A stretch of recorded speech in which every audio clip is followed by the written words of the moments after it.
traveling in Turkey and sleeping in caves and random hotels and pensions and taking small shuttle bus vans with carpeted floors and suitcases on the ceiling, and very lost and sad and staring at the limestone rocks and the ruins of Byzantine civilizations, Rome, Persia, Greece, ancient Judaic peoples, the Ottoman Empire, and something wasn't right, something wasn't feeling right. I was speaking to a fisherman on a pier and he said, "I'm sorry, my friend, it's primitive here. Maybe you should go back to your people." I was not satisfied. So I found out about a place called Nemrut, where among the sazlık, which is Turkish for marsh reeds, there were these Persian ruins of giant godheads, stone heads like birds, lions, kings, and apparently a buried treasure, which of course the Turkish government loved to tout.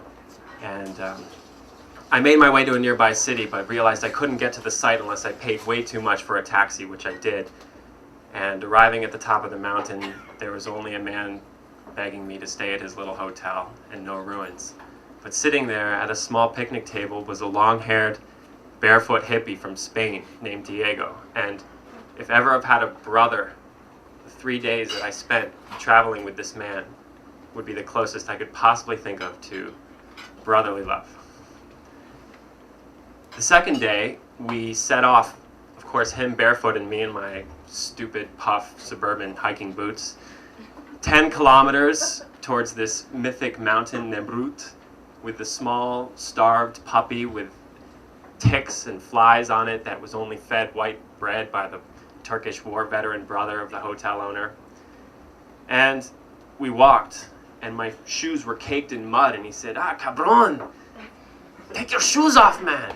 And of course I didn't. And we climbed up a very steep hill, and the shale crumbled under our feet, and I thought about the relationship between limestone and trees, that if you cut down the trees, then the mountain will crumble away. And if you watch the rain fall and it's absorbed into the rock like a sponge, then the intricate relationship between trees and minerals becomes completely revealed, or inexplicably not revealed. Anyway, we get to the top of this mountain, and there are snow packs and mounds of ice there, and a small Turkish restaurant, and Diego is pissed because the statue heads, which are supposed to be larger than life, came up to our waist, and at every corner we were charged money, and he was just cursing, and he said, "You know how to be wise, man? You gotta smoke lots of joints, man. You smoke lots of joints, and then you do a little acid, and then you take a little ecstasy, man, and then you just drink. You drink, and then you become wise." He was so angry, and in my broken Turkish, I told the army van driver how to take us back to our little hut. We stared out over the vista of mountains and bare rocks and talked about how the government was creating a water gap to stop the Tigris and Euphrates rivers from flowing down to Iraq and using the water to irrigate their farms. And 2 days later, we ended up in this birthplace of Abraham, according to Islamic tradition, on the roof of a building where a wedding was taking place, and there was a man beating drums, and of course alcohol is completely forbidden, so the drug of choice was unfiltered cigarettes and black coffee. And everybody danced in a circle, and Diego and I stood to the side while children surrounded around us, demanding that we draw their pictures because we didn't have a camera.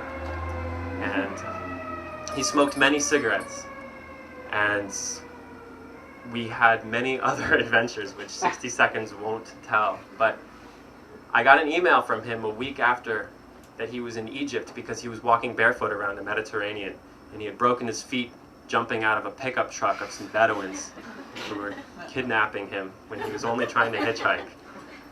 And I received a letter from him, which I'm not allowed to read. It's on that table. And after 6 months of meditating in a Thai Buddhist monastery, he said, "We are gluttons with sharp teeth, and we have big bellies, and we gulp down our plates, and we are never satisfied. Todo polvo, siempre polvo, solo polvo. Everything is dust, always dust, only dust." Thank you.